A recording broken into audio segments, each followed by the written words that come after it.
समाजकारण 20% नोकरी असा दमदार थेट कळंबोली शहरामध्ये देवीदास खेडेकर यांच्या वाढदिवसानिमित्ताने विविध पक्षाचे कार्यकर्ते उपस्थित राहून आपले मनोगत मांडून देवीदास खेडेकर यांना शुभेच्छा देण्यात आल्या। तसेच कोकण माडाचे माजी सभापती बाळासाहेब पाटील यांनी सांगितले, रात्रंदिवस जनतेची सेवा करणारा आपण रात्री फोन उचलून धावून जाणारा थेट देवीदास खेडेकर हे आपल्या कळंबोली शहराला लाभलेले आहेत। अनेक समस्या असतील नागरिकांच्या ते सोडवण्याचा काम सातत्याने करत आहे, परंतु आज त्यांच्या वाढदिवसासाठी त्यांच्यावरती प्रचंड प्रेम करणारे कार्यकर्ते व नागरिक या ठिकाणी उपस्थित आहे, याचा अर्थ ते जनतेसाठी सातत्याने उभे असतात असे बाळासाहेब पाटील यांनी सांगितले। यावेळी अनेक राजकीय पुढाऱ्यांकडून व कार्यकर्त्यांकडून तसेच जनतेकडून शुभेच्छाचा वर्षा देवीदास खेडेकर यांच्यावरती यावेळी शुभेच्छा देण्यासाठी उपस्थित असणारे प्रदीप देशमुख, सरचिटणीस मोहन म्हात्रे, कोकण वारकरी संप्रदाय अध्यक्ष सुनील खाडे, मंत्रालय उपाध्यक्ष कुमार खेडकर, मंत्रालय संदीप भगत, कळंबोली भाजप उपाध्यक्ष बागल, सरचिटणीस प्रकाश शेलार, हरिदास अश्विनी,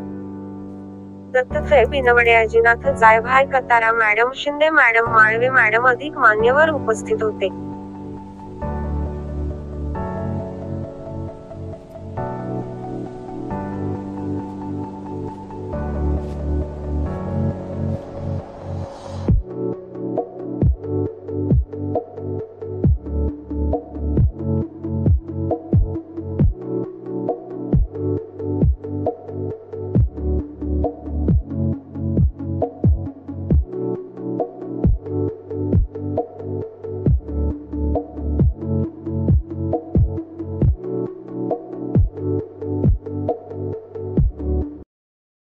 त्याच्यामुळे जेवढे सर्वजण आले, बाळासाहेब पाटील माझे गुरु राजकारणातले, कोकण माडा सभापती, सर्वप्रथम त्यांचं आजच्याला शेड्यूल एवढं बिझी असताना, कारण की त्यांना 10 आमदारांची जबाबदारी दिलेली आहे, तर ते पालघरला होते। पालघरवरून म्हणले, देवीदास मी तुझ्या वाढदिवसासाठी निघलोय आणि गाडी 120च्या स्पीडने चालवतोय। मी म्हणलं, साहेब गाडी 80च्या स्पीडने चाला, जरी लेट झालं तरी कार्यकर्ते थांबणार आहे, तुम्ही 10:30 वाजता, पण ते राईट टाइम आले 9:45ला। त्याच्यामुळे त्यांचे सर्वप्रथम मी बाळासाहेब पाटलांचे आभार मानतो। आणि माझ्यावर जेवढे कळंबोली वासी माझे मित्रमंडळी, कारण की वेळात वेळ काढून एवढे वेळ 11 वाजेपर्यंत थांबले, त्याच्यामुळे जेवढे माझ्या वाढदिवसाला आले सर्वांचे मी मनापासून आभार मानतो व त्यांना मानावं तेवढे त्यांचे माझ्यावर उपकार कमीच आहेत। त्याच्यामुळे त्या आणि कळंबोली वासियांचे माझ्यावर प्रेमच आहे। तुम्ही पाहिलं, कारण की मी कोणालाही फोन केला नाही, कुठल्या नातेवाईकाला फोन केला नाही, कोणालाही फोन केला नाही। आता मला एक जणांनी सांगितलं, मामा आपला थोडासा तांदूळ कमी पडलाय। मी सांगितलं होतं माझं प्रेम लोकांचं आहे, तुम्ही 70 किलो तांदूळ टाका, तर त्यांनी 50 किलो तांदूळ टाकला। तरी पण माझे त्यांना माहित आहे, ते मला सांगायला आला कार्यकर्ता, काळजी करू नको, ते माझ्या जीवाभावाचे माणसं आहेत, जरी त्यांना कमी पडला असला तरी त्यांना देवीदास खेडेकर कधीच काही कमी पडू देत नाही, त्याच्यामुळे काय त्यांना टेन्शन घ्यायची गरज नाही, असं मी त्या कार्यकर्त्याच्या कानात सांगितलं। आज या ठिकाणी महिलाही आपल्याला शुभेच्छा देण्यासाठी या ठिकाणी उपस्थित होत्या, परंतु गेल्या अनेक वर्षापासून लाडकी बहीण आपल्या योजना या ठिकाणी आपल्या कार्यालयामध्ये चालू ठेवण्यात आले होते, या संदर्भात काय? मित्रा, मी लाडक्या बहिणीसाठीच मी समाजसेवा केलतोय, कारण की एका नगरसेवकाने लाडक्या बहिणीचे फॉर्म भरले नाही, देवीदास खेडेकरने 3200 फॉर्म भरलेत आणि माझे 3 ऑफिसमध्ये कार्यकर्ते 12 कार्यकर्ते काम करत होते। लाडकी बहीण प्रत्येक घरोघरी पोहोचली होती। तिकडून रोडपालीवरून महिला यायच्या, साहेब आम्हाला ताई कुठे राहतात, ते म्हणायच्या रोडपालीवरून राहतो, कोणी विचारायचं कामोट्यातून राहतो, कोणी म्हणायचे खंडा कॉलनीतून राहतो, ताई तुम्हाला कोणी सांगितलं, ते म्हणायचे आमची मुलगी इथे, त्याच्या मैत्रिणीने सांगितलं, देवीदास खेडेकरच्या जनसेवा कार्यालयामध्ये लाडकी बहीणचे फॉर्म भरले जाते आणि विना मोफत 1ही रुपया देवीदास खेडेकर घेत नाहीत, कारण त्यांना बाहेर लागलं तर 500 रुपये, कोणी 300 रुपये घेत होते। पण त्यासाठी मी गरजू महिलांना लाडकी बहीणच्या प्रत्येक घरीचा त्यांना महाराष्ट्र सरकारने दिलेला त्यांचा सीधा त्यांच्या घरापर्यंत पोहोचावा आणि त्यांची दिवाळी, दसरा प्रत्येक सण 1500 रुपयाने आनंद होता, यासाठी ती मेहनत घेतली व त्यांच्या सर्वांचे मी फॉर्म भरून घेतले। आपल्या नवरात्र उत्सव चालू होत आहे, नवरात्रीच्या शुभेच्छा कशा प्रकारे आपण नागरिकांना द्या? नवरात्र व दसरा, कारण की या दसऱ्याच्या आणि नवरात्राचा आपला हा हिंदू धर्मातलेला मोठा उत्सव आहे, त्यांना सर्व नागरिकांना माझ्यातर्फे, खेडकर परिवारातर्फे, भारतीय जनता पार्टीतर्फे, तसेच वंजारी सेवा संघ रायगड कोकणचा अध्यक्ष असल्यामुळे वंजारी सेवा संघातर्फे, संत वामन भाऊ सेवा मंडळातर्फे, तसेच आमचे सिद्धनाथ मित्र मंडळ, योगीराज फाउंडेशन, राजमुद्रा मित्र मंडळातर्फे सर्वांतर्फे मी सर्व नागरिकांना लाख लाख शुभेच्छा देत आहे। सगळ्यांचं लाडकं इथलं नेतृत्व, त्याचा वाढदिवस आपण एवढ्या प्रेमानी आपुलकीनी साजरा करतोय ते आमचे परम मित्र आदरणीय देवीदासजी खेडकर. मगाशी जाटोड साहेबांनी सांगितलं की 2 हंसों का जोडा, तर ते पुढं होतं बिछड काय आलं की आम्ही बिछड अजून बिछडलो गेलो नाही. आम्ही अजून एकत्र आहोत आणि आम्ही कायम एकत्र राहू. या ठिकाणी ज्यांनी आपलं मनोगत या ठिकाणी व्यक्त केलं ते आमचे मित्र, खऱ्या अर्थानं मंत्रालयाच्या बँकेचे उपाध्यक्ष असून सुद्धा त्याला खऱ्या अर्थानं समाजसेवेची आवड आहे. कारण खेडकर साहेबांचे सगळे मित्रच असे आहेत की त्या प्रत्येकाला कुठेतरी समाजकार्याचा ऋण फेडण्याची त्याची प्रत्येकाची इच्छा आहे.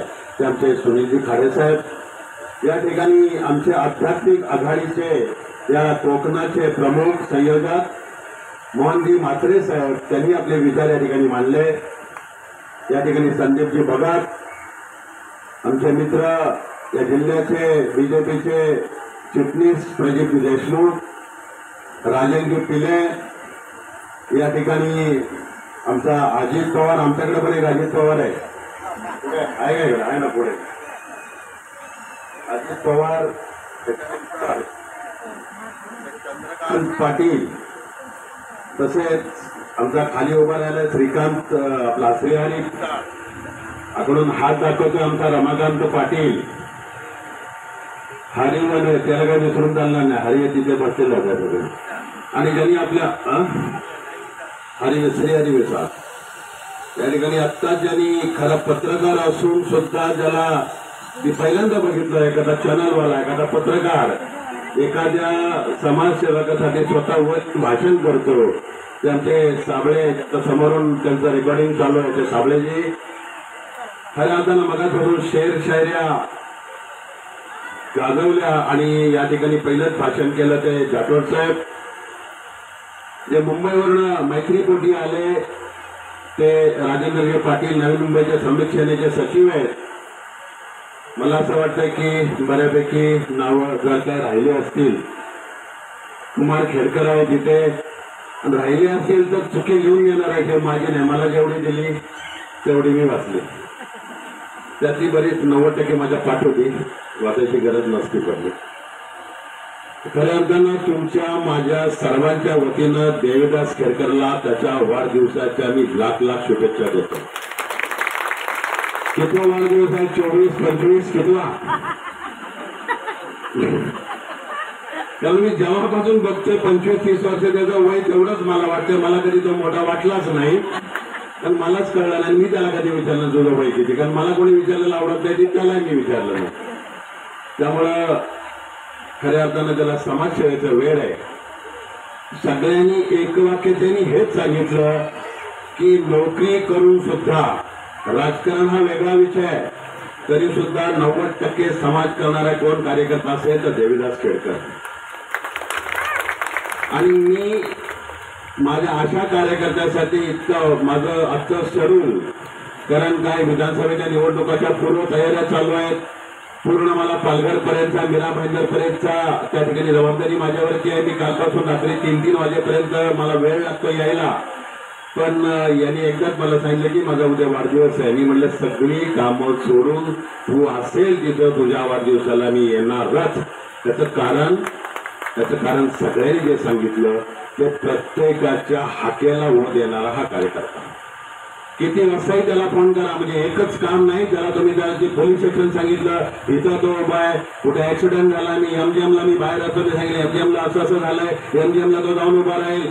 इथे सगळं ड्रेनेज सिस्टम पासून, रस्त्यापासून, पाण्याच्या सगळ्या विषयापासून सकाळी उठल्या तर मला पहिला कुणाचा फोन कळंबोली वाचण्यासाठी इथे असेल तर देवीदास खेडकरचा पहिला फोन आला की समजायचं काहीतरी इकडे गडबड झाली. म्हणजे एवढा प्रामाणिकपणे काम करणारा कार्यकर्ता. तुम्हाला सगळ्यांना माहितीये की माणसं जोडणारे काही लोक असतात की प्रत्येक समाजाची माणसं जोडणार. एवढी उपस्थिती मला दिसते, प्रत्येकाला हा माणूस जोडत गेला. तुम्हाला एक उदाहरण मी देतो की तुम्हाला माहितीये की भिंत एक विषय आहे, भिंत. दुसरा विषय आहे पूल. भिंत असो किंवा पूल असो, दोघं बांधतात एकाच मटेरियलनी. भिंत बनवायला तुम्हाला काय लागतं? दगड, विटा, रेती, मातीत लागते, त्यांनी भिंत बनते. पूल बनवायला काय लागतं? दगड, विटा, रेती, माती, सिमेंट, तेच लागतं. दोघांचं मटेरियल एकच आहे, पण जेव्हा दगड विटा रेती मातीनी भिंत बनते तेव्हा ती भिंत दोन समाजाला वेगळं करण्याचा प्रयत्न करते. पण त्या दगड विटा मातीने सिमेंटनी बनलेला पूल दोन लोकांना जोडण्याचं काम करतो. तसं काम या ठिकाणी देवीदासची खेळकर करतात म्हणून अभिमान वाटतो. आणि असा चेहरा तुमच्यात आहे. तुम्ही कसली चिंता करू नका. तुम्ही तुमच्या मागे खेळकर आहे. खेळकरच्या बरोबर आम्ही सगळे व्यासपीठावर बसलोय. ते सगळे तुमच्या बरोबर आहे. आम्ही राजकारणापलीकडचा घरोबा केला. लक्षात ठेवा, आम्ही काही भारतीय जनता पार्टीचे कार्यकर्ते म्हणून फक्त भाजपवाला आला त्याचं काम करायचं असं आम्ही कधी केलं नाही. सगळ्यांनी आत्मला गेले 35 वर्ष आम्ही भारतीय जनता पार्टीचं काम करतोय. अनेकांनी सांगितलं पंकजाताईंनी आसपास असल्यानं त्या सुद्धा वाढदिवसाला आल्या होत्या. स्वर्गीय गोपीनाथ मुंडे साहेबांच्या बरोबर काम करण्याला मला 20-25 वर्ष मुंडे साहेबांच्या बरोबर काम केलं. मुंडे साहेबांनी हा पूर्ण समाज बंधारी समाज माझ्या पदरात टाकल्यासारखा टाकला आणि सांगितलं बाळासाहेब पाटील मी असो नसो मला माहिती नाही. मी जिथं जिथं काय असेल त्यांनी सगळ्या कलेक्टर पासून सगळ्या पोलीस डिपार्टमेंटला सांगितलं जेव्हा जेव्हा बाळासाहेब पाटील माझ्या समाजाचं किंवा कोणाचंही काम घेऊन येईल तेव्हा समजायचं गोपीनाथ मुंडे साहेब आले असंच समजायचं. एवढ्या ताकदीनं मला साहेबांनी सपोर्ट दिला. पंकजाताईंनी माझ्या मुलाला विक्रांतला सपोर्ट दिला आणि या माध्यमातून तुमचे समाजसेवा करण्याचं भाग्य आमच्या नशिबाला आलं. आणि हे करत असताना एक लक्षात घ्यायचं की आपण सगळेजण त्याला शुभेच्छा द्यायला जमलो. खरं म्हणजे वाढदिवस असतो प्रत्येकाचा असतो तेव्हा आयुष्यातलं 1 वर्ष कमी होतं. तसं आयुष्यातलं 1 वर्ष कमी झाल्यावर खरं दुःख व्हायला पाहिजे की अरे माझ्या आयुष्यातलं 1 वर्ष कमी आलं मग मी कशाला सेलिब्रेशन करू, मी कशाला वाढदिवस साजरा करू. पण वाढदिवस यासाठी साजरा केला जातो की मी मागच्या वर्षीपर्यंत जे माझे वाढदिवस साजरे झाले माझं एवढं वर्ष मी इथपर्यंत आलो. मागच्या वर्षात मी चुकलो का, मी कुणाला तोडलं का, मी कुणाला वाईट बोललो का, माझ्याकडून काही चुका झाल्या का, झाल्या असतील तर ह्या वर्षात मला सुधारल्या पाहिजेत म्हणून वाढदिवस साजरा करायचा असतो. आणि त्या निमित्तानं हे असे वाढदिवस इथे साजरे होते त्याचं भान देवीदासला आहे. मी तुम्हाला या ठिकाणी एवढंच सांगतो. त्यांनी सांगितलं की हा समाजसेवा आहे राजकारण आहे मला माहिती नाही पण तुम्हाला देवीदास खेडकर हा तुमचा इथला प्रतिनिधी झालेला दिसेल एवढं मी तुम्हाला या ठिकाणी सांगतो. या माध्यमातून तुमचे जे जे कामं असेल काही विषय असो राजकारणापलीकडचा जो घरोबा ज्याला आम्ही म्हटलं आम्ही एक अटॅचमेंट प्रत्येकाची घराची केली तशा पद्धतीनं आम्ही सगळेजण एकत्र राहूया. जे पण तुमचे कुठलेही विषय अगदी छोट्या छोट्या ऍडमिशन पासून साध्या रेशन कार्ड पासून मोठ्या मोठ्या कुठल्याही गोष्टीपर्यंत जे तुमच्या अडचणी असतील देव करू तुम्हाला त्या अडचणी येऊ नये तर ज्या आल्या तर देविदासच्या माध्यमातून पूर्ण कळकळी वाचनासाठी आम्ही या ठिकाणी तयार आहोत एवढंच सांगतो. आणि पुन्हा पुन्हा मी देविदासला मनापासून लाख लाख शुभेच्छा थांबतो. जय हिंद जय महाराष्ट्र.